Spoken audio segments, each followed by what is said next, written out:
Well, hello, long time no see. I wanted to come with a video in a way that would be resonating, but still very much myself, very much authentic. We're in the heat of the holidays, and I know for a lot of people who celebrate the holidays, this is a stressful time. You're still obligated to work, and you're taking care of family, you're buying gifts, you're out with the masses to do so. And there's a lot of things going on. There's some people who the holidays is not a joyous time.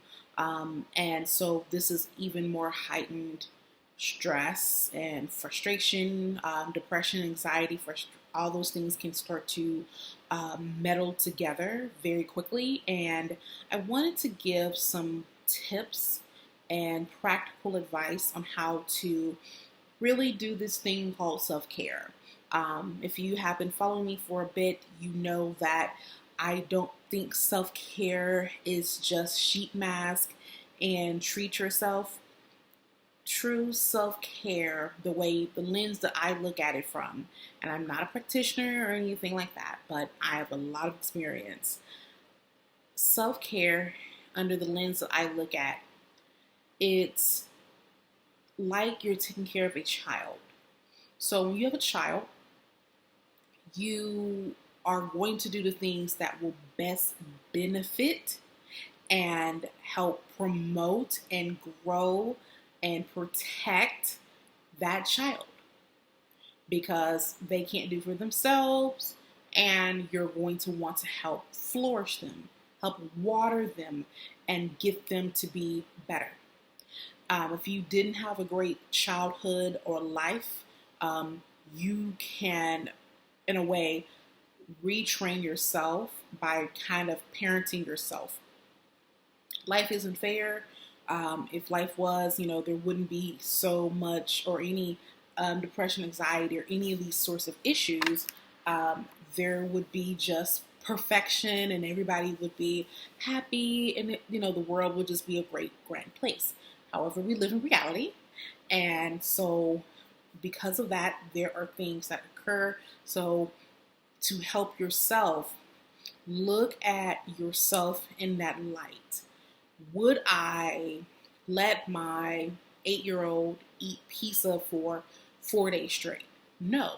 You're going to eat some vegetables, you're going to drink some water, you're going to get off that video game or get off the computer, and you're going to go outside and play, you're going to go for a walk, you're going to bathe, you're going to, do your hair, you're going to put on clean clothes, you're going to wash your bedding, you're going to take them to the doctor regularly if there's, to keep up checkups. You're going to do the things that are necessary without thinking about it. It's not even up for discussion. You're going to love and support that child. They're having a bad day. You're going to, show empathy towards your child. You're going to really listen to them and try to give them sound guidance. Anytime that you are trying to evolve, ask yourself, what would you do in this situation? If this wasn't you, how would you answer?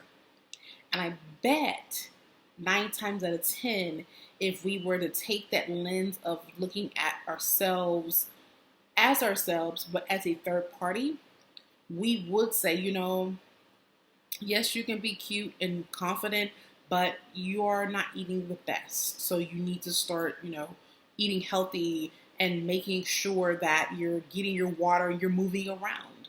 Or, you've really been having a hard time. Maybe therapy is something that we need to do. These are the things that you would typically do for something or someone that you love. And I hope, my dearest hope, is that you do love yourself, that you do care for yourself. And so the things I'm going to share in this video will be able to just be a reminder too. The number one thing when I think of self-care is going to be self-accountability and self-reflection. You can do all the sheet mask and do all the, nice hotels and all that stuff. But at the end of the day, a lot of times our frustration and our anger is with ourselves because we know we did not do what we could do.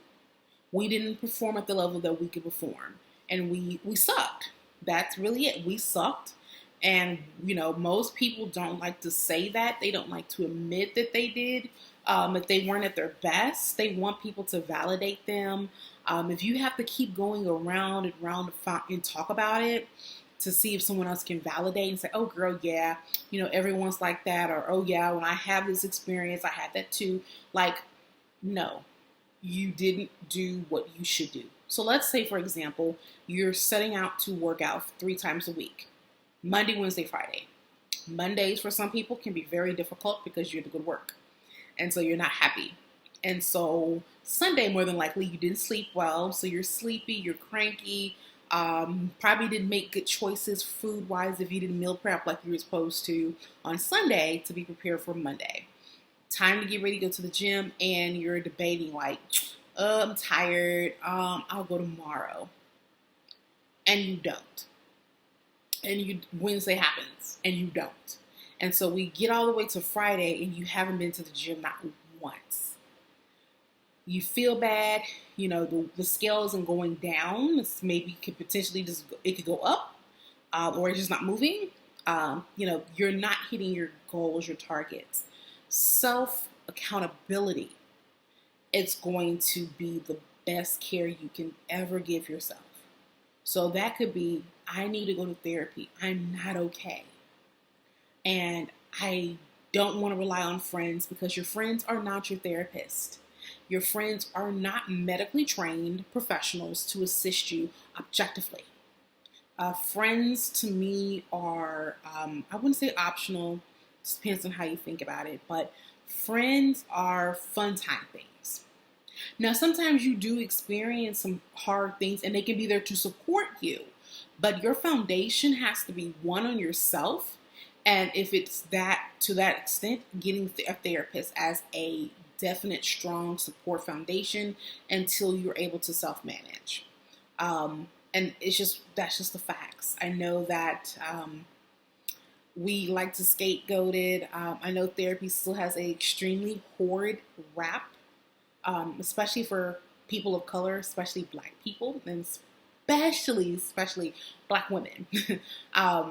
I can't believe how much in the past I got ridiculed for going to therapy, seeking out therapy, to help myself in my own issues and situations. It was kind of shunned upon. It's one of those, oh, we don't talk about that. It's in a hushed voice.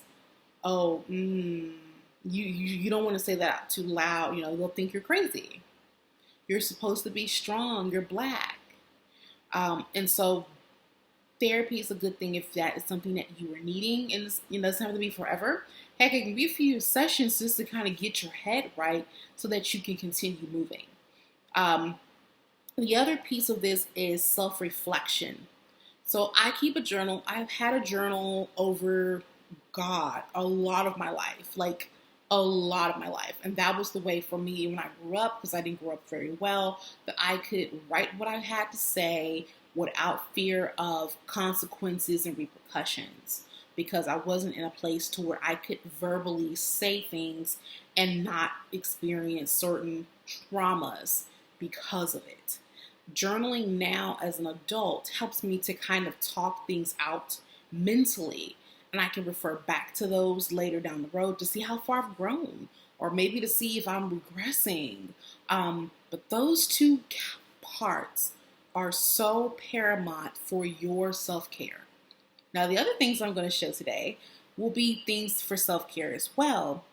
I look at those as add-ons, because if your foundation isn't strong, everything else is just kind of weebles around, but you have to take care of you internally first, and everything else will fall into place.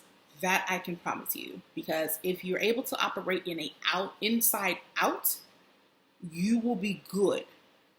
Like, you will be good. You lose your job, or boyfriend, girlfriend breaks up with you, or your puppy runs away, or whatever that life may throw at you. If you can go from inside as being the thermometer of how you're going to function to out, you will be great. It's not going to be easy. It may not be perfect, but it will be wonderful. So I really want to hear your thoughts on these self-care items. Tell me what you think, and leave them in the comments. So, to get my day started, I enjoy a nice glass of coffee. It is what gets me up in the morning sometimes. It's the little things. So for self-care, you have to know what is your thing. Now, I'm not saying drink multiple cups of coffee a day. I would be in a hot mess if I did, but you got to have sometimes a little treat to get you through.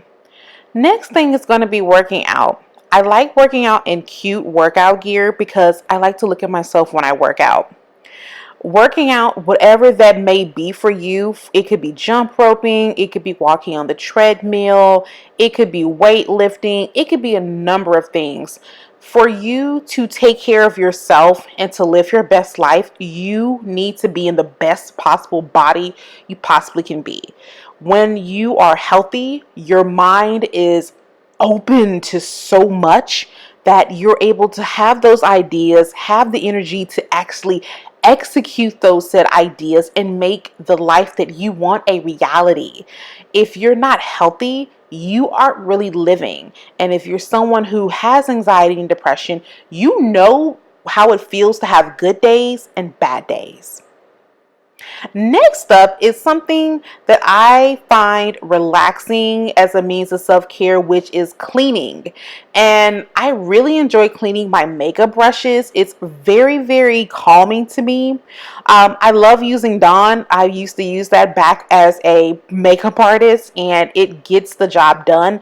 Now, my brushes had needed to be cleaned for a while, so after I did this clip, I ended up taking some olive oil, that especially for foundation filled brushes, that will help to break down all that oil and such that's built up in your brushes, and then use the Dawn. Your brushes will be pretty clean and white and fresh, because that also is a skincare bit. You have to make sure that if you're going to be using makeup, you're using clean utensils, because bacteria, things from the air get on your brushes, and you're putting that on your face, and you'll wonder why my skin always breaks out with makeup. Probably because your brushes are dirty. Skincare is probably number 3 of things for self-care. I can't stress enough that self-care doesn't have to be expensive. However, for me, myself, when I spend money and invest money on higher brand products, higher quality products, it just feels great. It makes me feel important. It makes me feel special. All the good things I feel when it comes to doing such. So here I'm just doing some of my normal nighttime skincare routine. So double cleansing with a cleansing balm and a cleanser, toning, doing my serums and all that great stuff. But I know sometimes it can be hard to get up out of bed and go do these things. There are some nights where all I have the energy for is a makeup wipe to at least take off the bulk of the foundation and get it off of my face, because sleeping in makeup is just not the biz. You will definitely suffer acne, suffer breakouts and other issues. And if you're already not in a great mental space, this can definitely hurt you, because you'll start to feel bad about yourself. Take pride in your appearance, take pride in who you are. It's going to make yourself better. And I also find that when you look better, you feel better, and the world treats you better, because you're not accepting any tomfoolery, any foolishness. You are saying, hey, I invest in me. I'm a good bet to invest in. And people, be it for dating or for jobs, they follow suit, because it's just kind of the facts. Birkins don't advertise because they don't have to. You know what the quality is without them having to say anything. Others tell you who they are. So, brand spotlight. I was sent some amazing products from a brand called B&B Body Butters. It's always cool when you want to give up and then something like this happens. Like they literally popped into my DMs when I was about to start cutting off all social media. So that always speaks how the universe will send what is needed for you to get where you need to be. I was sent the lemon zest and orange cream. And when I say that these are nothing short of amazing, soon as I opened the containers, they just engulfed me with their scents. It's not a artificially chemically smell, but they smell really nice and refreshing. I like these for the winter, especially as I get ready to move to Minneapolis, where it is currently -2 degrees. And after taking a hot bath using my CeraVe um, body wash for exfoliation, putting this on top of it, my skin feels like butter. So, one of my next and last favorite pastimes for self care is putting on my makeup. I don't care if I'm late, I'm going to do my face. By starting off my day and investing in me and what makes me happy, it allows me to share that happiness with the world. I could be going to the supermarket or to the corner store. I don't allow myself to leave my house unless I'm going to the gym without makeup on. And I know for some that seems extra or tedious, but even on my bad days, the time that I take, that 30 minutes of sitting in the mirror and making myself look the way I want to show the world is great. It allows me to have a creative outlet, and it's just really nice to dote on yourself. I find that even when I'm having a stressful day at work, and my days at work have been very stressed, I'm able to push through because I look good. And that just makes me happy. It's like I may have to do some hard work, but I can look cute while doing it. I don't like to look busted. So, what were your thoughts? Did some of these items help you? Did you think that they could be self care? I love doing different things. Anything that I can kind of feel like I am indulging myself, especially for the body. It just feels great. Especially, I do this a lot if I'm having a rough like sleep pattern for a while, like in a course of a month, at least 2 weeks of that month, I'm not sleeping very well due to just hormonal issues. So those mornings, I will tend to try to get up earlier if I can and slow poke around. So I'll take a bath, I'll have coffee while I'm in my bath, and just indulge my skin with nice oils, everything nice. And it just makes things feel so much better. I don't feel so deprived. And it helps me to start my day a lot better. I feel more, some people call it bougie. I just like to call it very luxurious because it's what I am. So let me know in the comments and let me know some of your ideals of self-care, of what you do that make you feel better, that make you feel able to kind of keep going. In life, nothing will be perfect. Nothing will always be the same. That's the one thing that will always stay the same is change. That's the only thing that's constant. So how you're able to pivot with those said changes is what is going to help make you more resilient, more driven, and just more brilliant than what you already are. So I hope you like this and enjoy it. Make sure you comment, like, share, and subscribe. Like, let's not even leave this video without it. Bye.